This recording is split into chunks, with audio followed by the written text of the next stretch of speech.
अहम खबर से अपडेट करें और आपको बताएं, चेयरमैन पाकिस्तान तहरीक इंसाफ बैरिस्टर गौहर कहते हैं हमारा लीडर जेल में है, हमें इसके मकसद को देखना है।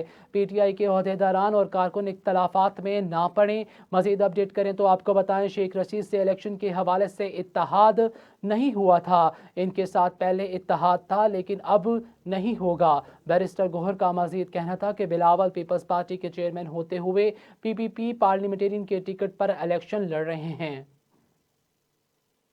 देखिए, हम पार्टी के वर्कर होते हैं, एक दूसरे को रिकॉग्नाइज करें न करें, पार्टी सबको रिकॉग्नाइज करती है और आगे प्रोसीड करती है। आपस में मैंने तो उनसे एक अपील करता हूं, मैं कहता हूं सबसे अपील करता हूं कि देखो, आपस की जो तजादात है और इख्तिलाफात है, इसको इशू ना बनाएं। अगर आप जाती इशू में लगेंगे तो अवाम का एक लार्जर इंटरेस्ट हमारे पास पड़ा है। इस वक्त हमारा लीडर जो है वो जेल में पड़ा हुआ है, हमने उनको देखना है, उसके पर्पस को देखना है और उसके पर्पस के लिए लोग हैं। हमारे जो लीडर इस वक्त अपने घरों से जुदा है, आप उनसे पूछे कि 9 महीने इनका टाइम हो गया, कितने मुश्किल में उन्होंने गुजारा, एक मकसद के लिए गुजारा। हमारे लीडरशिप को अगर आप देखें, वो 30-40 साल से इस पार्लियामान में बैठे हैं, उनको इतना शौक नहीं है एक मरतबा इलेक्शन जीतने के लिए, लेकिन वो अपने मुल्क के लिए मुखलिसी का दिखाते हुए वो इस ईमान को बचाना चाहते, जमहूरियत को बचाना चाहते, इस मुल्क को तरक्की की तरफ गामजन देखना चाहते, इसलिए वो इतनी सख्तियां बर्दाश्त कर रहे हैं। तो मेरी सबसे अपील है, अगर आपका जाती इख्तिलाफ है, to keep it to yourself, party shall stand united and the party recognises everyone.